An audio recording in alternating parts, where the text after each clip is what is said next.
Hey guys, welcome back. अब हम start करने वाले हैं अपना नेक्स्ट टॉपिक। देखो, मैंने तुम्हें ह्यूमन ऑब्जेक्टिव्स नहीं बताए थे पिछले वीडियोस में, तो आज हम ये टॉपिक तो कवर करेंगे ही। और अपने बिजनेस में जो हम बिजनेस करते हैं उसमें प्रॉफिट का क्या रोल है ये भी हम डिस्कस कर लेंगे, ठीक है। तो सबसे पहले ह्यूमन ऑब्जेक्टिव से स्टार्ट करेंगे माय डियर फ्रेंड्स। तो सबसे पहले इसमें 5 चीजें आती है और इसको याद करने का मेथड मैं तुम्हें बताती हूँ। देखो, स्टार्टिंग वर्ड सारे पी से स्टार्ट होते हैं, तो 5P यानी पी से सारी चीजें स्टार्ट होगी, तो आपको याद करने में भी कोई प्रॉब्लम नहीं होगी, ठीक है। तो सबसे पहले ह्यूमन ऑब्जेक्टिव्स को स्टार्ट करेंगे, ठीक है।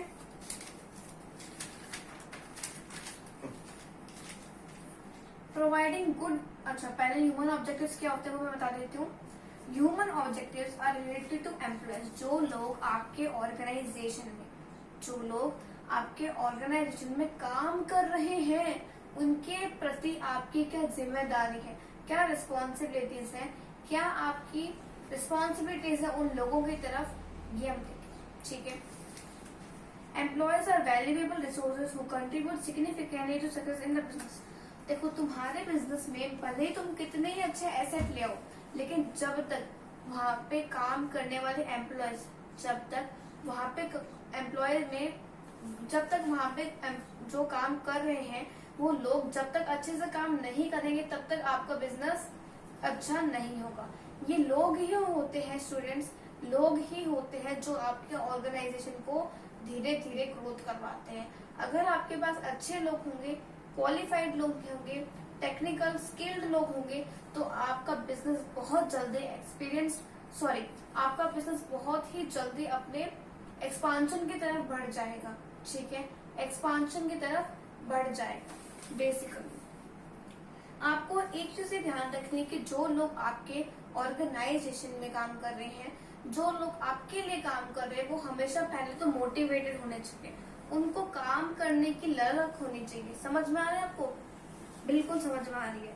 तो बिजनेस को भी लोगों का ध्यान रखना है, उनके मोटिवेशन का भी ध्यान रखना है, और कुछ जो पॉइंट्स मैंने यहाँ पे लिखे हैं उनका भी बिजनेस को ध्यान रखना है, ठीक है। चलिए, सबसे पहले गुड वर्किंग कंडीशंस। उनका जो जहाँ पे वो काम कर रहे हैं, जिस प्लेस में वो काम कर रहे हैं, उनका जो काम करने का कंडीशन है, वर्किंग कंडीशन है, तो वो अच्छा होना चाहिए। बेसिकली मैं कह रही हूँ कि एनवायरमेंट अच्छा रखना है जहाँ पे वो लोग काम करेंगे, एम्प्लॉयज काम करेंगे। सेकेंड, उनको अच्छी वेजेस देनी है। ऐसा नहीं करना है, देखो आपने उनसे काम तो 100 रुपए का करवाया है और आप उन्हें दे रहे हो ₹80। यूं आपको बिल्कुल नहीं करना है। उनको 100 रुपए का आपने काम करवाया तो आप पूरे 100 रुपए दो उनको। ऐसा नहीं कि थोड़े में काम निपटा गया, यूं आपको नहीं करना। उनको आपको हमेशा सेटिस्फाई रखना है, हमेशा सेटिस्फाई रखना है। तो जो सेकंड पॉइंट है पेमेंट और सेटिस्फैक्टरी वेजेस का, उसमें हमें यही चीज देखनी है कि उनको अच्छी वेजेस दो, उनको अच्छा कंपेंसेशन और सैलरी दो, ठीक है, अच्छी वेजेस दो। थर्ड में हम चलते हैं personal growth and development of employee by giving training to employees and keep updating their knowledge, ठीक है। एक चीज मैं बताती हूँ, ये जो आदमी है ये पहले मतलब छोटे मोटे काम करता था, जैसे समझ लो आपका कोई भी ऑर्गेनाइजेशन का काम है, वो आपने उसे दे दिया, ज्यादा हाई लेवल का नहीं, चलो हम मान लेते हैं मीडियम लेवल का काम करता था, ठीक है। आपको ऐसा लगा कि चलो हम इसे कुछ ट्रेनिंग प्रोवाइड करते हैं। क्या प्रोवाइड करते हैं? ट्रेनिंग प्रोवाइड करते हैं ताकि उसका ग्रोथ हो, ठीक है, उसका ग्रोथ हो, वो डेवलप हो, वो नई स्किल्स को सीखे, ताकि उसका पर्सनल ग्रोथ हो। ऐसा नहीं है कि जो आपके ऑर्गेनाइजेशन में, ठीक है, इस लेवल पे बैठा था, लोअर लेवल पे बैठा था, वो लोअर लेवल पे ही 10 साल तक बैठा रहे। आपको यूं नहीं करना है, आपको उसे कुछ ना कुछ ट्रेनिंग देते रहनी है ताकि उसका डेवलपमेंट हो और वो जिस पोजीशन में आज है उससे हाई लेवल पे फ्यूचर में बैठे। वापस सुन लो, जिस पोजीशन में आज जो आपका एम्प्लॉय जो काम कर रहा है, फ्यूचर में आने वाले जो आपका फ्यूचर है उसमें वो अच्छे पोजीशन में जाए। यूं नहीं कि यहाँ का आदमी यही रह जाए, ये आपको नहीं करना है, ठीक है। ये मैंने आपको वैसे एग्जाम्पल से बता दिया है। P recognisation and respect. अगर आपका एम्प्लॉय अच्छा काम कर रहा है, अपने गोल्स को अचीव कर रहा है, गोल्स को अचीव कर रहा है, तो आपको उसकी पी रिकॉग्नाइजेशन करनी है। अब पी रिकॉग्नाइजेशन क्या होता है मैम? पी रिकॉग्नाइजेशन का मतलब उसकी तारीफ करना, उसको अप्रिशिएट करना, सबके सामने अप्रिशिएट करना कि देखो इस पर्टिकुलर एम्प्लॉय ने इतना अच्छा टारगेट अचीव किया है जो हमने उसे करने के लिए बोला था, जो हमने उसे करने के लिए बोला था, ताकि उसे रेस्पेक्ट भी मिले, हमें उसे मतलब इज्जत भी देनी है और उसकी पी रिकॉग्निशन भी करनी है, तारीफ भी देनी है, इज्जत भी देनी है, दोनों हमें उस एम्प्लॉय को देनी है जो अपना टारगेट बहुत सही तरीके से, सही ट्रैक से कंप्लीट कर रहा है। ठीक है, बुक में देखो वैसे ये एक लाइन ही लिखी गई है, बस ये एक एक लाइन लिखी है, बट मैंने तुम्हें थोड़ा अच्छे से समझा दिया ताकि तुम्हें ये याद रहे। ठीक है, providing special benefits such as, ये 3-4 मैंने तुम्हें एग्जांपल्स भी दिए इसमें। स्पेशल बेनिफिट्स यानी जो एम्प्लॉय आपके यहाँ पे काम कर रहा है बेसिकली, उसको तुम और भी बेनिफिट दो। क्या तुम दे सकते हो? उसे कोई घर प्रोवाइड करवा दो, ठीक है, थोड़ा ठीक ठीक कर दे दो उसको, जो बेसिक एम्प्लॉयज को तो ऐसे दे दो, जो अच्छा उसे अच्छा घर दे दो, तो कम से कम उसे घर की फैसिलिटी तो हो, एक आदमी के पास छत तो हो उसके ऊपर, ठीक है, ये आदमी चाहता है। मेडिकल फैसिलिटी, कभी उसको मान लेते फीवर हो गया, ये हमारा एक काम करने वाला था, इसको फीवर हो गया, ठीक है, फीवर हो गया, तो इसको थोड़ी बहुत दवाई प्रोवाइड करवा दी, थोड़े सिरप और करवा दिए, थोड़ा चेकअप वेकअप करवा दिया आपके ऑर्गेनाइजेशन में, तो इसको ये थोड़ी मेडिकल फैसिलिटीज भी प्रोवाइड कर देनी चाहिए आपको इस बंदे को। ठीक है, तीसरा मैं तुम्हें बताना चाहती हूँ free education to children. Generally जो आपके एम्प्लॉयज जो थोड़ा कम, जैसे थोड़े छोटे लेवल पे काम करते हैं, जो थोड़े इतने एजुकेटेड नहीं होते, जैसे पुअर पीपल मान लो, मैं उनकी बात कर रही हूँ, तो उनके बच्चों के लाइफ के लिए भी आपको कुछ सोचना चाहिए। उनके जो बच्चे हैं, उनके जो चिल्ड्रन है बेसिकली, उन्हें आपने फ्री एजुकेशन प्रोवाइड करवानी है, फ्री एजुकेशन प्रोवाइड करवानी है। ये सब चीजें आप ऑटोमेटिकली करोगे, आपका एम्प्लॉय हमेशा मोटिवेट रहेगा, उसे हमेशा वो हमेशा ये सोचेगा कि आपका ऑर्गेनाइजेशन का गोल अचीव हो जाए। ठीक है, तो बस मैं यही तुम्हें बताना चाह रही थी कि ये सब चीजें आपको प्रोवाइड करवानी है, ये सब भी प्रोवाइड करवानी है। आपका ह्यूमन ऑब्जेक्टिव्स बिल्कुल कंप्लीट है, बिल्कुल कंप्लीट है। ये एक एक लाइन ही तुम्हें याद करनी, इतनी आपकी बुक में दे रखी है, नोट डाउन कर लेना इसको, वीडियो पॉज करके नोट डाउन कर लो। सबसे पहले हमने कवर किया था गुड वर्किंग कंडीशंस प्रोवाइड करवानी है, सेकंड हमने बताया था अच्छी उसको वेजेस देनी है, थर्ड हमने बताया था कि उसका ग्रोथ हो, डेवलपमेंट हो, उसे ट्रेनिंग प्रोवाइड कीजिए। ठीक है, बाय ट्रेनिंग, यहाँ पे ट्रेनिंग भी वो लिख लेना, मैंने लिखा नहीं है, बाय ट्रेनिंग ऐसे लिख लेना, बाय ट्रेनिंग। ठीक है, एनसीईआरटी से एक बार तुम चेक कर लेना, cross check. P recognisation and respect, ठीक है, पी रिकॉग्नाइजेशन एंड रिस्पेक्ट, इज्जत दो, तारीफ भी दो, सॉरी पहले तारीफ दो और इज्जत दोनों आपको देनी है। ठीक है, प्रोवाइडिंग स्पेशल बेनिफिट्स, ये 3 बेनिफिट्स देखो मैंने हल्का से शॉर्ट में लिखा है, बट एनसीईआरटी से क्रॉस चेक कर लेना, सेम ही है पूरा मैटर। ठीक है, नेक्स्ट हम बात करने वाले हैं आपके बिजनेस में प्रॉफिट क्या काम करता है, प्रॉफिट का क्या रोल है आपके बिजनेस में। ठीक है, पहले मैं लिख देती हूँ, पहले आप लोग लिख लो, इसको हटा देती हूँ क्योंकि फिर ये थोड़ा मैसेज हो जाएगा।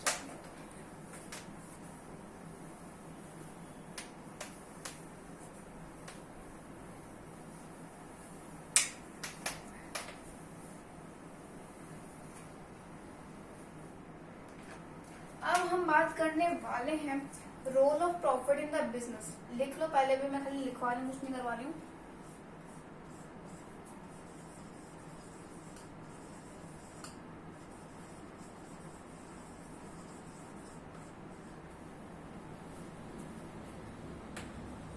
ये मैंने थोड़ा शॉर्ट में लिख दिया बिजनेस को। ठीक है, अब पूरा बिजनेस लिखोगे।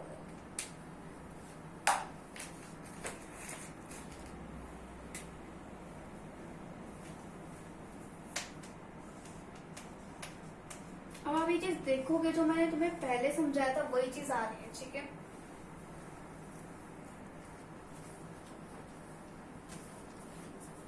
ये जो लिख रही हूं मैं एक्सपांशन है, सेकंड आपका जो है बेसिकली एक्सपांशन है, ठीक है बच्चे, ग्रोथ है, ठीक है। थर्ड ये है, इसको देखो थर्ड पॉइंट को दो तरीके से हम बोल सकते हैं, सिंबल ऑफ एफिशिएंसी या फिर इसका एक और नाम है इंडेक्स ऑफ परफॉर्मेंस। तो मैं एफिशिएंसी लिख देती हूँ कि तुम्हें अच्छे से याद रह जाएगा ये वर्ड जो है।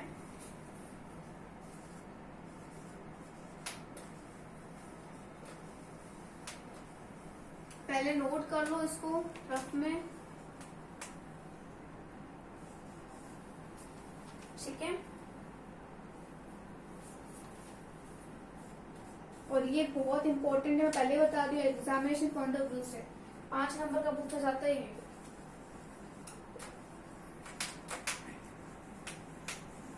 अगर इसका एक्सप्लेनेशन आ गया तो इसका और ये है, ठीक है, reward for bearing of risk, या द लगा लो तो सही रहेगा।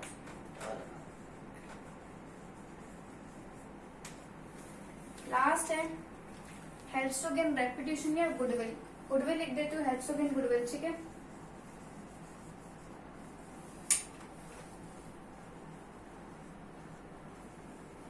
ये आप अगर देखोगे तो मैं तुम्हें इसमें एक एक लाइन समझा रखी है, लेकिन ठीक है हमारी एनसीईआरटी ने लिख रखा है तो हम बता देते हैं इसके ऊपर वापस से हल्का सा डिटेल लेंगे। मैं ये ज्यादा डिटेल में नहीं समझा रही हूँ क्योंकि ये सारे जो आप पॉइंट्स देख रहे हो मैंने करवा चुकी हूँ मैं पहले। ये आपका जो टॉपिक है role of profit in the business के अंदर आते हैं 5 के 5 पॉइंट्स, ठीक है बच्चों। चलिए बेटा स्टार्ट करते हैं, ठीक है स्टूडेंट्स। अब फोकस कर लो, ये इंपॉर्टेंट टॉपिक है। Survival, a business and businessman can not survive for a long time without earning adequate profit. ना तो बिजनेस, ठीक है, ना तो बिजनेस और ना तो बिजनेसमैन सरवाइव करेगा लॉन्ग टाइम तक अगर उसके पास प्रॉफिट ही नहीं है, अगर उसके पास प्रॉफिट ही नहीं है। Profit is a source of income for a businessman which becomes his livelihood। Profit ही तो उसका लाइवलीहुड है, प्रॉफिट से ही तो वो अपना जीवन चला रहा है, अपनी नीड्स को फुलफिल कर रहा है। Profit is needed to satisfy needs of businessman and his family members. उसकी फैमिली मेंबर्स की नीड फुलफिल हो और उस बिजनेसमैन की भी हो जाए तभी तो हम सरवाइव कर पाएंगे। तो सर्वाइवल के लिए जो बिजनेस और बिजनेसमैन को सरवाइव करने के लिए प्रॉफिट चाहिए, ठीक है। अगर प्रॉफिट होगा तो उसके घर की भी नीड हो जाएगी फुलफिल, उसकी खुद की भी हो जाएगी। सिंपल सर्वाइवल समझ में आया बेटा? जो मैं बोल रही हूँ लिख लेना स्टूडेंट्स, ये एक एक दो दो लाइन लिख लोगे पूरा आंसर कंप्लीट हो जाएगा, उसके अलावा कुछ नहीं छापना। Expansion and growth, the business is expanded only, हर जगह प्रॉफिट छाप रखा है इन लोगों ने। द बिजनेस कब एक्सपांड करेगा, बिजनेस कब ग्रोथ करेगा, जब उसके पास ये होगा। ये होगा का क्या मैं कहना चाहती हूँ, प्रॉफिट प्रॉफिट प्रॉफिट प्रॉफिट होगा तभी सरवाइव होगा, तभी एक्सपांशन होगा, तभी ग्रोथ होगा। व्हेन प्रॉफिट इज लार्ज, एक चीज देखना, ये मैं तुम्हें पढ़ के नहीं वैसे बता दूं, जब प्रॉफिट ज्यादा होगा ना तो आप उसका एक पार्ट वापस कहीं ना कहीं इन्वेस्ट कर दोगे। सुन लो, जब प्रॉफिट तुम्हें ज्यादा मिलेगा तो उसका एक पार्ट आप कहीं ना कहीं इन्वेस्ट कर दोगे, ठीक है, ताकि आपका बिजनेस एक्सपांड होता रहे, ठीक है। इसमें आप यही चीज लिख सकते हो, थोड़ा और बता दूं मैं इसमें क्या लिख रखा है। Retention of profit is internal source of funds, internal source of fund is more dependable as cheaper as compare to. देखो इसमें क्या बोल रहा है, अगर आप प्रॉफिट को रिटेन मतलब रिटेंशन करते हो तो ये इंटरनल सोर्स है फंड का, इंटरनल फंड का एक सोर्स है। इंटरनल सोर्स ऑफ फंड, आपके पास जो खुद का पैसा पड़ा है वो ज्यादा सस्ता होगा। किससे सस्ता होगा, बैंक से। किससे सस्ता होगा, बैंक से। एक्सटर्नल सोर्सेस, जैसे एक्सटर्नल सोर्स का बैंक हो गया। फाइनेंशियल इंस्टीट्यूशंस मतलब वो इंस्टीट्यूशन जो पैसा देते हैं, बैंक भी इसमें आ जाता है। जो आपके पास खुद का पैसा है वो तो आपको बैंक से लेने में तो कम ही लगेगा ना। आपको कोई पैसा अपने घर से बिजनेस में लगाना है और वही आप बैंक से लोन लेके लगा रहे हो, बैंक से लोन लेके लगा रहे हो बिजनेस में, तो आपका जो पैसा जो आप अपने घर से लगा रहे हो वो ज्यादा सस्ता पड़ता है। क्योंकि बैंक में ये होता है कि स्टूडेंट्स आपको वापस इंटरेस्ट देना पड़ता है। वो इंटरेस्ट तो बैंक लगाती है, वो अमाउंट को देख के, पैसे को देख के कितना निकाल रहे हो बेसिकली, उसकी हम चर्चा नहीं कर रहे। लेकिन आपके पास जो पैसा है वो आप लगा रहे हो वो सस्ता होता है एज कम्पेयर बैंक से पैसा निकाल के फिर उसे लगा रहे हो, ठीक है। बिकॉज कहीं कहीं तो ऐसा भी होता है कि जैसे कोई इंस्टीट्यूशन है फाइनेंशियल, वो बहुत ज्यादा इंटरेस्ट लगा देती है और आप उसका इंटरेस्ट भी पे नहीं कर पाओगे, पूरे पैसे की तो आप बात ही छोड़ो। तो ये हमेशा ध्यान रखना कि अगर प्रॉफिट होगा तो एक्सपांशन होगा, ग्रोथ होगा, कुछ पार्ट को आप वापस इन्वेस्ट कर पाओगे जो आपके बिजनेस की ग्रोथ और एक्सपांशन के लिए हेल्प हो जाएगा, ठीक है। Because a part of it can always be री इन्वेस्टेड फॉर एक्सपांशन और डाइवर्सिफिकेशन और प्रोडक्शन और other operations of the business. Third पे आते हैं एफिशिएंसी। प्रॉफिट बताता है, देखो एक चीज बताती हूँ मैं, कोई भी बिजनेस कर लो, ये बिजनेस है समझ लो, अगर प्रॉफिट होगा ना इस बिजनेस के अंदर, तो हम एक चीज क्या देख पाएंगे कि ये जो बिजनेस है ना, इसका मैनेजमेंट भी अच्छा है, इसका एफिशिएंसी मतलब एफिशिएंट टाइप का बिजनेस मैनेज रहेगा। प्रॉफिट होगा तो प्रॉफिट हमेशा एक्ट करता है as an index of performance of those who manage the business. अच्छा प्रॉफिट होगा तो क्या बोलेगा कि लोग क्या बोलेंगे कि आपका जो मैनेजमेंट है वो बहुत अच्छा है, और अगर आपका प्रॉफिट ही कम होगा तो आपका इनएफिशिएंसी है मैनेजमेंट का, यानी आपका मैनेजमेंट इतना अच्छा नहीं है। The success of business, success हमेशा बिजनेस का प्रॉफिट से नापा जाता है। तो आपको सारे पॉइंट्स, अभी मैंने तुम्हें 3 पॉइंट्स बताए, सबको प्रॉफिट से लिंक करके लिखोगे, कहीं नंबर नहीं कटेंगे, क्योंकि प्रॉफिट ही अभी तक हम प्रॉफिट ही प्रॉफिट कर रहे हैं, ठीक है। Reward for bearing the risk, fourth one. Profit, देखो तुमने बिजनेस चलाया, अब थोड़ा देखो यहाँ पे रिस्क भी जरूर होगा, लेकिन उस रिस्क को झेलते हुए आपको प्रॉफिट भी मिला, तो ये जो प्रॉफिट है ना, ये आपका तोहफा है, आपने रिस्क को झेला इसलिए, ठीक है। प्रॉफिट एक तोहफा है। थोड़ा ये मैस हो गया है, थोड़ा रुको बताती हूँ मैं तुम्हें वापस, ठीक है। अब छोटा ही बॉक्स बना रही हूँ मैं, ये तुम्हारा बिजनेस है, बीयू से सिंपल मैं तुम्हें लिख रही हूँ। तुमने बिजनेस किया, तुम्हें मिला रिस्क, रिस्क से तुमने बिजनेस स्टार्ट किया, हर बिजनेस में बेटा रिस्क होता ही है, तो ये रिस्क है, रिस्क तुमने किया, आगे जाके तुम्हें मिला प्रॉफिट, तुम्हें मिला प्रॉफिट। अभी जो प्रॉफिट है ना, ये तुम्हारा बर्थडे गिफ्ट हो गया, यानी ये तुम्हारा गिफ्ट है कि तुमने रिस्क को झेला, प्रॉफिट ही रिवॉर्ड है टू बियर द रिस्क। देखो ये क्या बोल रहा है, profit is considered as a reward pay to a businessman for bearing the risk. तुम्हें प्रॉफिट हुआ तो तुम्हें प्रॉफिट हुआ, रिस्क के बदले तुमने रिस्क लिया, उसके बाद तुम्हें आगे जाके कभी प्रॉफिट मिला, तो प्रॉफिट तुम्हारा गिफ्ट हो गया, ठीक है। बिजनेस इन्वेस्ट मनी, हमेशा देखो जो मैं चीज बोलती हूँ ना वही बुक में छाप रखती हूँ। Business man invest money in the business only with the hope of earning profit. हम बिजनेस में क्यों पैसे लगाते हैं, हमें उम्मीद होती है कि आगे जाके कुछ सालों में, कुछ टाइम में हमें प्रॉफिट मिलना स्टार्ट हो जाएगा, इसी आशा से, इसी सोच के साथ हम बिजनेस में पैसे लगाते हैं। और बिजनेसमैन में अगर ये चाह है, उसके अंदर ये है कि मुझे चलो प्रॉफिट कमाना है, तो वो दुनिया का कितना भी बड़ा रिस्क को वो झेल लेगा, वो उठा लेगा, ठीक है। प्रॉफिट और रिस्क मैंने तुम्हें बता दिया, प्रॉफिट और रिस्क, ये प्रॉफिट ही है बेटा, प्रॉफिट और रिस्क एक दूसरे से जुड़े हुए हैं, ठीक है। ज्यादा देखो, ज्यादा रिस्क होगा, आगे जाके ज्यादा प्रॉफिट मिलेगा, कम रिस्क उठाओगे प्रॉफिट भी उतना ही कम मिलेगा, ठीक है। इससे अच्छा है कि ठीक ठीक रिस्क ले लो और ठीक ठीक प्रॉफिट भी आगे कमा लो। इसमें भी आपको प्रॉफिट के शब्दों को अच्छे से यूज करके लिखना है। चारों पॉइंट में देख लो प्रॉफिट आपको दिखेगा। लास्ट, एकदम लास्ट, इसको देखो गुडविल की जगह आप रेपुटेशन भी लिख सकते हो, लेकिन गुडविल ज्यादा इजी है तो मैंने रेपुटेशन नहीं लिखा है। आपको ठीक लगता है तो रेपुटेशन लगा लेना, helps to gain reputation. A profit earning company always has a better reputation. कोई कंपनी है, उसका प्रॉफिट अच्छा है, तो उसे हमेशा दूसरी कंपनीज जो प्रॉफिट कम कमा रही है, ऐसी कंपनीज जो प्रॉफिट कम कमा रही है, उसको कंपेयर करके तो वो कंपनी अच्छी हुई। मैं बताती हूँ, मेरी कंपनी है वो 10 लाख कमाती है एक महीने का, एक और कंपनी जो कमाती है 1 लाख, तो मेरी कंपनी को तो लोग अच्छे ही समझेंगे ना, मेरी कंपनी की रेप्यू भी अच्छी होगी, गुडविल भी अच्छी होगी, और लोग ये कहेंगे कि मैनेजमेंट भी अच्छा होगा, है ना। तो हमेशा जो कंपनी प्रॉफिट में चलती है उसकी मतलब रेप्यू अच्छी रहती है, रेप्यूटेशन अच्छी रहती है मार्केट में, गुडविल उसकी अच्छी रहती है। और यही जो प्रॉफिट है ना, ये आपके पूरी सोसाइटी में ये बताती है कि ये जो कंपनी चल रही है काफी बढ़िया चल रही है।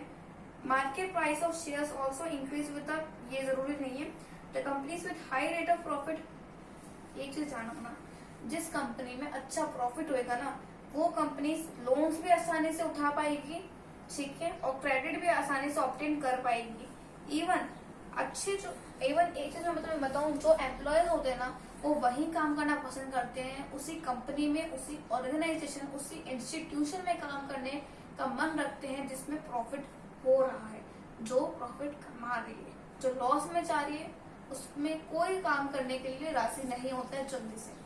बेसिकली आज हमने देख लिया है, ये आपको कंप्लीट है। आज हमने देख लिया ह्यूमन के ऑब्जेक्टिव्स क्या होते हैं, रूल ऑफ प्रॉफिट क्या होते हैं, 5 पॉइंट्स बहुत अच्छे से बता दिए।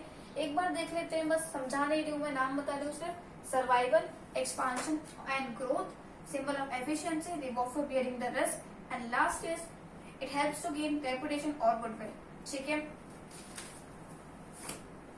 ठीक है, आज का एकदम बेसिक क्लियर है, आपको बिल्कुल समझ में आया है। ठीक है, अगले वाले वीडियो में हम आगे का मतलब टॉपिक कवर करने वाले हैं। तब तक इस चीज को प्लीज अच्छे से रिवाइज करके आए, प्रॉफिट को हर आंसर में इंक्लूड करें, मैंने जो बोला है उसे रफ में लिख लें। तब तक के लिए बाय गाइस, ध्यान रखें, जय हिंद। मैं हूं करीमा।